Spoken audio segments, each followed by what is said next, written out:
ಆತ್ಮೀಯ ಬಂಧುಗಳೇ, ಶ್ರದ್ಧೆಯ ತಂದೆ ತಾಯಂದಿರೇ, ನಲ್ಮೆಯ ಸಾಹಿತ್ಯಾಭಿಮಾನಿಗಳೇ, ಈ ಒಂದು 98ನೆಯ ಕಗ್ಗ ಜೀವನದ ಸೂಕ್ಷ್ಮ ತತ್ವವನ್ನು ತಿಳಿಸುತ್ತೆ ಅಂದರೆ ತಪ್ಪಾಗಲ್ಲ. ಲೋಕದ ಸ್ವಭಾವ, ಧರ್ಮದ ಅರ್ಥ, ಮಾನವನ ಚಿತ್ತದ ಸ್ಥಿತಿಗಳನ್ನು ಕುರಿತಾಗಿ ಹೇಳಿರುವಂತಹ ಒಂದು ಸುಂದರವಾದಂತಹ ಕಗ್ಗ ಇದು. ಇಲ್ಲಿ DVG ಅವರು ನಮಗೆ ಒಂದು ಉಪದೇಶವನ್ನೇ ಕೊಡ್ತಾರೆ. 98ನೇ ಕಗ್ಗ ಬಹಳ ಕ್ಲಿಷ್ಟಕರವಾದಂತಹ ಶಬ್ದ ಜೋಡಣೆಯಿಂದ ಕೂಡಿರುವಂತಹ ಒಂದು ಕಗ್ಗ. ಸಂಧಿ ಶಬ್ದಗಳ ಮಹಾಪೂರ್ವೆ ಇಲ್ಲಿ ಸಿಗ್ತಾ ಹೋಗುತ್ತೆ. ಅದರ ಅರ್ಥ ಮಾತ್ರ ಬಹಳ ಅಪರಿಮಿತ ಅಂತ ಹೇಳಿದ್ರೆ ತಪ್ಪಾಗಲ್ಲ. ಇಲ್ಲಿ DVG ಅವರು ತಾತ್ವಿಕ ಅರ್ಥವನ್ನೇ ಇಲ್ಲಿ ನಮ್ಮ ಮುಂದೆ ಇಡ್ತಾ ಹೋಗ್ತಾರೆ. ಈ ಒಂದು 98ನೇ ಕಗ್ಗ ಹೀಗಿದೆ.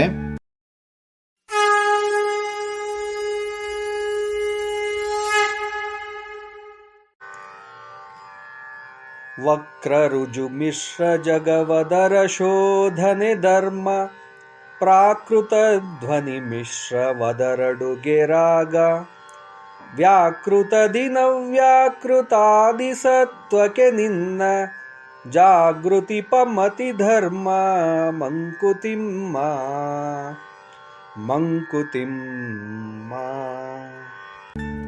ವಕ್ರ ರುಜು ಮಿಶ್ರ ಜಗದವರ ಶೋಧನೆ ಧರ್ಮ ಅಂತೇಳಿ ಮೊದಲನೇ ಪಂಕ್ತಿ. ಈ ಪ್ರಪಂಚದಲ್ಲಿರುವಂತಹ ಡೊಂಕು, ಅಂಕು ಡೊಂಕುಗಳು, ಚಟೆ ದಿಟಗಳು, ಕೇಡು ಲೇಸುಗಳ ಬೆರಕೆ ಅಂದ್ರೇನೆ ವಕ್ರ ರುಜು ಮಿಶ್ರ ಅಂತ ಹೇಳೋದು. ಅಂದ್ರೆ ಇಲ್ಲಿ ನಾವು ಅರ್ಥ ಮಾಡ್ಕೋಬೇಕಾದೇನು ಅಂತಂದ್ರೆ, ಈ ಜಗತ್ತು ನೇರವಾದದ್ದಲ್ಲ ಅಂತ ಹೇಳಿ. ವಕ್ರವೂ ಹೌದು, ರುಜುವೂ ಹೌದು, ಎರಡರ ಮಿಶ್ರವೂ ಹೌದು ಅಂದ್ರೆ ತಪ್ಪಾಗಲ್ಲ. ಮಾನವನಿಗೆ ಅನುಭವವಾಗುವ ಲೋಕದಲ್ಲಿ ಸುಖವೂ ಕೂಡ ಇದೆ, ಹಾಗೆ ದುಃಖ ಕೂಡ ಇದೆ ಅಲ್ವಾ? ಕೆಲವೊಮ್ಮೆ ಸರಳವಾದದ್ದು ಕೂಡ ಸಂಕೀರ್ಣವಾಗಿ ಕಾಣುತ್ತೆ, ಮತ್ತೊಮ್ಮೆ ಸಂಕೀರ್ಣವಾದದ್ದು, ಕ್ಲಿಷ್ಟವಾದದ್ದು ಕೂಡ ಅತಿ ಸರಳ ಅಂತ ಹೇಳಿ ಸುಲಭವಾಗಿ ಪರಿಹಾರ ಆಗ್ಬಿಡುತ್ತೆ. ಇಂತಹ ಲೋಕವನ್ನ ಪರಿಶೀಲಿಸುವುದೇ ಒಂದು ಧರ್ಮ ಅಂತ ಹೇಳಿ ಹೇಳುವಂತಹ ಒಂದು ಸುಂದರ ಮಾತು. ಎಷ್ಟೋ ಜನಕ್ಕೆ ಧರ್ಮದ ಅರ್ಥ ತಿಳಿದಲೆ ಬಹಳಷ್ಟು ಒದ್ದಾಡಿದ್ದಿದೆ. ಧರ್ಮ ಅಂತಂದ್ರೆ ಬಹಳಷ್ಟು ಜನಕ್ಕೆ ಈಗಲೂ ಕೂಡ ಆಲೋಚನೆಯಲ್ಲೇ ಇದ್ದಾರೆ. ಉದಾಹರಣೆಗೆ, ಒಬ್ಬನು ತನ್ನ ಕರ್ತವ್ಯವನ್ನು ಮಾಡುತ್ತಿದ್ದಾಗ ಸಮಸ್ಯೆಗಳು ಬಂದರೂ ಅವನು ತನ್ನ ಮನಸ್ಸನ್ನ ಶುದ್ಧವಾಗಿ ಇಟ್ಟು ಧರ್ಮದ ಮಾರ್ಗದಿಂದ ಮುಂದೆ ಸಾಗ್ತಾನೆ ಅಂತ ಹೇಳೋದಾದ್ರೆ, ಆ ಧರ್ಮ ಅಂದ್ರೇನು, ಆ ಧರ್ಮದ ಮಾರ್ಗ ಅಂದ್ರೇನು ಅಂತ ಹೇಳಿ ಕೇಳುವಂತಹ ಪ್ರಶ್ನೆ ನಮ್ಮ ಮುಂದೆ ಬರುತ್ತೆ. ಇಲ್ಲಿ ವಕ್ರ ರುಜು ಮಿಶ್ರ ಅಂತ ಹೇಳಿದ್ರು. ವಕ್ರವೂ ಹೌದು ಅಂತ ಹೇಳಿದೆ, ರುಜುವು ಹೌದು ಅಂತ ಹೇಳಿದೆ. ರುಜು ಅಂತಂದ್ರೆ ನೇರ, ಅಥವಾ ರುಜು ಅಂತಂದ್ರೆ ಇದ್ದದ್ದನ್ನ ಇದ್ದ ಹಾಗೆ ಹೇಳುವಂಥದ್ದು. ಅದಕ್ಕೆ ನಾವು ರುಜುವಾತ್ ಮಾಡುವಂತಾರಲ್ವಾ, ಹಾಗೆ. ಈ ಜಗತ್ತು ಬಹಳ ವಿಚಿತ್ರಗಳಿಂದ ಕೂಡಿದೆ, ನಿಮ್ಗೆಲ್ಲರೂ ಕೂಡ ಗೊತ್ತೇ ಇದೆ. ಒಮ್ಮೆ ಹೀಗಿದ್ದ ಹಾಗೆ ಮತ್ತೆ ನಾಳೆ ಆ ಥರ ಇರಲ್ಲ. ಯಾಕೆ ಅಂತಂದ್ರೆ ಜಗದ ನಿಯಮವೇ ಗೂಢ ಮತ್ತೆ ರಹಸ್ಯ ಭರಿತವಾದಂಥದ್ದು ಅಂತಂದ್ರೆ ತಪ್ಪಾಗಲ್ಲ. ಪ್ರಾಕೃತಿಕ ಧ್ವನಿ ಮಿಶ್ರವದರ ಅಡುಗೆ ರಾಗ. ಈ ಪ್ರಾಕೃತಿಕ ಧ್ವನಿ ಮಿಶ್ರ ಅದರ ಅಡುಗೆ ರಾಗ ಅಂತ ಹೇಳುವಂತಹ ಒಂದು ಮಾತೇನಿದೆ, ಅದು ಬಹಳ ಚೆನ್ನಾಗಿ ಅರ್ಥವನ್ನು ಕೊಡುತ್ತೆ. ಲೋಕದ ಸಂಚಾರದಲ್ಲಿ ಪ್ರಾಕೃತಿಕವಾದ ಧ್ವನಿಗಳು, ಅರ್ಥಹೀನವಾದ ಮಾತುಗಳು, ಕಾಮ, ಕ್ರೋಧ, ಮದ, ಮೋಹ, ಲೋಭ, ಮತ್ಸರ ಅಂತಕ್ಕಂತಹ ವಿಕೃತ ಮನಸ್ಸನ್ನ ಉತ್ತೇಜಿಸುವಂತಹ ಭಾವನೆಗಳು ಇದೆಲ್ಲ ಇದೆ. ಅವುಗಳಲ್ಲೆಲ್ಲ ಸೆಳೆಯಲ್ಪಡುವಂತಹ ರಾಗ ಅಂದ್ರೆ ಆ ಆಸಕ್ತಿಯಿಂದ ಏನ್ ಬೇಕಾದ್ರೂ ಆಗಬಹುದು. ಆದರೆ ಈ ರಾಗದೊಂದಿಗೆ ಧರ್ಮವನ್ನ ಪರಿಶೀಲಿಸಿ ಆ ಧರ್ಮವನ್ನ ಮನಸ್ಸಿನ ಒಂದು ಮಾರ್ಗಕ್ಕೆ ತಂದಿಟ್ಟಾಗ ಆ ಮಾನವನ ಮನಸ್ಸು ಶುದ್ಧಗೊಳ್ಬಹುದು ಅಂತ ಹೇಳ್ತಾ ಇದ್ದಾರೆ. ಅತಿಯಾದ ಮೋಹದಿಂದ ದೂರವಿದ್ದು ಅದರ ಮೂಲಕ ಮನಸ್ಸನ್ನ ಶ್ರದ್ಧೆಯಿಂದ ಶುದ್ಧಗೊಳಿಸಬೇಕು ಅಂತಾನೆ ಹೇಳ್ತಾರೆ. ಇದೆಲ್ಲ ಕೂಡ ಶ್ರದ್ಧೆಯಿಂದ ಶುದ್ಧಗೊಳಿಸುವಂತಹ ಕಾರ್ಯ ಅಂತಂದ್ರೆ ಅದು ತಪ್ಪಾಗಲ್ಲ. ಇನ್ನು ಮುಂದೆ ಬರುವಂತಹ ಒಂದು ಮಾತು, ವ್ಯಾಕೃತದಿಂ ಅವ್ಯಾಕೃತ ಆದಿ ಸತ್ವಕ್ಕೆ ನಿನ್ನ, ಜಾಗೃತಿಪ ಮತಿಧರ್ಮ ಮಂಕುತಿಮ್ಮ ಅಂತ ಹೇಳಿ ಈ ಧರ್ಮದ ಒಂದು ಸುಂದರ ಒಂದು ಪರಿಕಲ್ಪನೆಯನ್ನ ನಮಗೆ ಕಟ್ಕೊಡ್ತಾರೆ DVG ಅವರು. ವ್ಯಾಕೃತವಾದ ಅಂತ ಹೇಳಿದೆ, ಇದು ಅಸ್ಥಿರವಾದದ್ದು ಅನ್ನುವಂತಹ ಅರ್ಥವನ್ನ ಕೊಡುತ್ತೆ. ಈ ವ್ಯಾಕೃತವಾದ ಅಂದ್ರೆ ಅಸ್ಥಿರವಾದಂತಹ ದಿನಗಳನ್ನ ನೋಡಿ ಮನಸ್ಸು ಅಳಲು ತೋಡ್ತಾ ಇರುತ್ತೆ. ಆದ್ರೆ ಈ ಅಸ್ಥಿರತೆಗೆ ಕಾರಣವಾದಂತಹ ಮೂಲವನ್ನ ಹುಡುಕಿದ್ರೆ ಅದು ವ್ಯಾಕೃತವಾದ ಪ್ರಕೃತಿಯೇ ಆಗಿದೆ ಅಂತಂದ್ರೆ ತಪ್ಪಾಗಲ್ಲ. ಇದನ್ನ ತಿಳಿದುಕೊಳ್ಳುವುದು ಮನಸ್ಸನ್ನ ಸ್ಥಿರಗೊಳಿಸುವುದಕ್ಕೆ ನೆರವಾಗತ್ತೆ ಅಂತ ಹೇಳಿದ್ರೆ ಅದು ಕೂಡ ಅತಿಶಯೋಕ್ತಿ ಅಲ್ಲ ಅನ್ಸುತ್ತೆ. ಜಾಗೃತಿಪ ಮತಿಧರ್ಮ ಅಂತ ಈ ಎಪಿಗ್ರಾಮ್ಯಾಟಿಕ್ ಸೆಂಟೆನ್ಸ್ ನೋಡಿ ಎಷ್ಟು ಚೆನ್ನಾಗಿದೆ. ಈ ಜಗತ್ತಿನ ವಕ್ರತೆ, ರಾಗದ ಆಸಕ್ತಿ, ಅಸ್ಥಿರತೆ ಇವುಗಳ ನಡುವೆಯೂ ಜಾಗೃತಿಯಿಂದ ವಿವೇಕದಿಂದ ಬದುಕೋದು ಪ್ರತಿಯೊಬ್ಬ ಮನುಷ್ಯನ ನಿಜವಾದ ಧರ್ಮ. ಅದೇ ಧರ್ಮ ಅಂತಂದ್ರೆ ಅಂತ ನನಗನ್ಸುತ್ತೆ. ಧರ್ಮವೆಂದ್ರೆ ಆಚರಣೆ ಅಲ್ಲ, ಅದು ಮನಸ್ಸನ್ನ ಶುದ್ಧಗೊಳಿಸುವಂತಹ ಒಂದು ಪ್ರಕ್ರಿಯೆ. ಹೇಗೆ ಶುದ್ಧಗೊಳಿಸುವುದು ಅಂತಂದ್ರೆ ಜ್ಞಾನದ ಒಂದು ಸಹಾಯದಿಂದ. ಭಗವದ್ಗೀತೆಯಲ್ಲಿ ಕರ್ಮಣ್ಯೇವಾಧಿಕಾರಸ್ಥೆ ಮಾಫಲೇಶು ಕದಾಚನ ಅಂದಾಗ್ಲೂ ಕೂಡ ಅದನ್ನೇ ಹೇಳುತ್ತಲ್ವಾ, ಕರ್ತವ್ಯವನ್ನು ಮಾಡು, ಫಲದ ಬಗ್ಗೆ ಆಸಕ್ತಿ ಹೊಂದಬೇಡ. ಇದು ಜಾಗೃತಿಯ ಮಾರ್ಗ.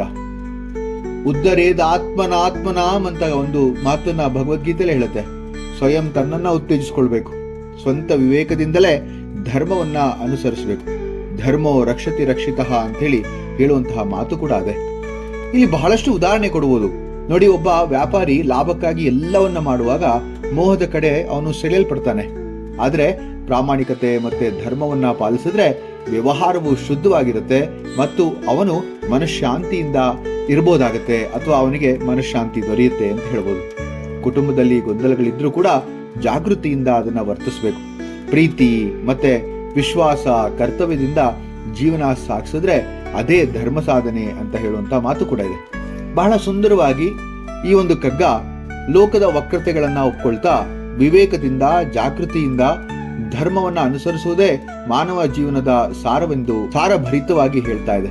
ಸುಖ ದುಃಖಗಳ ನಡುವೆ ಮನಸ್ಸನ್ನ ಶುದ್ಧಿಗೊಳಿಸಿ ಕರ್ತವ್ಯದ ಮಾರ್ಗದಲ್ಲಿ ನಿಲ್ಲುವುದು ಇದೆ ಅಲ್ವಾ ಜೀವನದ ನಿಜವಾದ ಸಾಧನೆ ಅಂತಂದ್ರೆ. ನಾನಾಗ್ಲೇ ಹೇಳಿದೆ, ಸುಮಾರಷ್ಟು ಧ್ವನಿ ಮತ್ತೆ ಪ್ರಾಕೃತಿಕ ಧ್ವನಿ ಮತ್ತೆ ರಾಗ ಈ ಒಂದು ಜಗತ್ತು ವಕ್ರವಾಗಿ ರುಜುವಾಗಿ ಇರೋದಕ್ಕೆ ಕಾರಣ ಅಂತ ಹೇಳಿ. ಈ ವ್ಯಾಕೃತಿಕ ದಿನಗಳು ಕೂಡ ಈ ಒಂದು ವಕ್ರತೆಗೆ ಕಾರಣ ಕೂಡ ಅಂತ ಹೇಳ್ಬೋದು. ನೋಡಿ, ಅಸ್ಥಿರತೆ ಎಲ್ಲಿಲ್ಲ. ಒಂದು ದಿನ ಸುಖ ಇದ್ರೆ ಇನ್ನೊಂದು ದಿನ ದುಃಖ. ಇದನ್ನ ನೋಡಿ ಭಯಪಡೋದಕ್ಕಿಂತ ಇದರ ಮೂಲವಾದಂತಹ ಪ್ರಕೃತಿಯ ಅಸ್ಥಿರತೆಯನ್ನ ಕಂಡು ಅದನ್ನ ಅರಿತು ತನ್ನೊಳಗಿನ ಶಾಶ್ವತವಾದ ಆತ್ಮವನ್ನ ಹುಡುಕುವುದು ಬಹಳ ಮುಖ್ಯ ಅಂತ ಅನ್ಸ್ಬಿಡುತ್ತೆ. ಇಲ್ಲಿ ಜಾಗೃತಿ ಅಂತ ಒಂದು ಸುಂದರವಾದ ಶಬ್ದ ಬಂತು.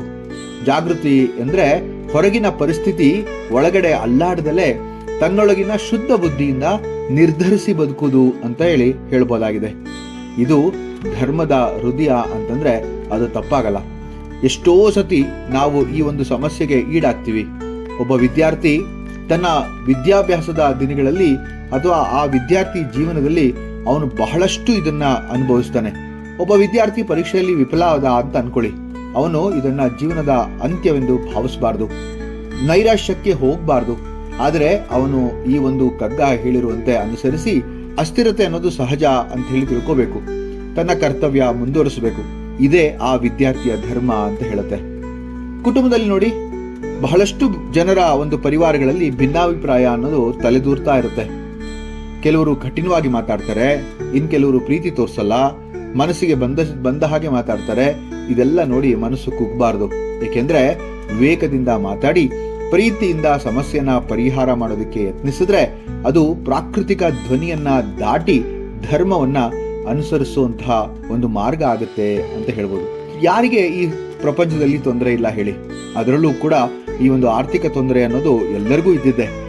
ವ್ಯಾಪಾರದಲ್ಲಿ ನಷ್ಟವಾದಾಗ ಬಹಳ ನೋವಾಗುತ್ತೆ.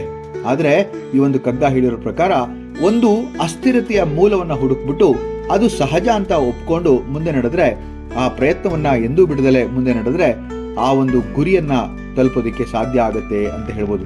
ಕಠೋಪನಿಷತ್ತಲ್ಲಿ ಒಂದು ಸುಂದರವಾದಂತ ಮಾತಿದೆ, ನಾಯಮಾತ್ಮ ಪ್ರವಚನೇನ ಲಭ್ಯೋ ಅಂತ ಹೇಳಿ. ಆತ್ಮವನ್ನ ಮಾತುಕತೆ ವಿದ್ಯೆಗಳಿಂದ ಮಾತ್ರ ಪಡೆಯಲಾಗುತ್ತೆ, ಜಾಗೃತಿ ಮತ್ತೆ ಅನುಭವದಿಂದಲೇ ಅದನ್ನ ಅರಿಬೇಕು ಅಂತ ಹೇಳುವಂತ ಮಾತು.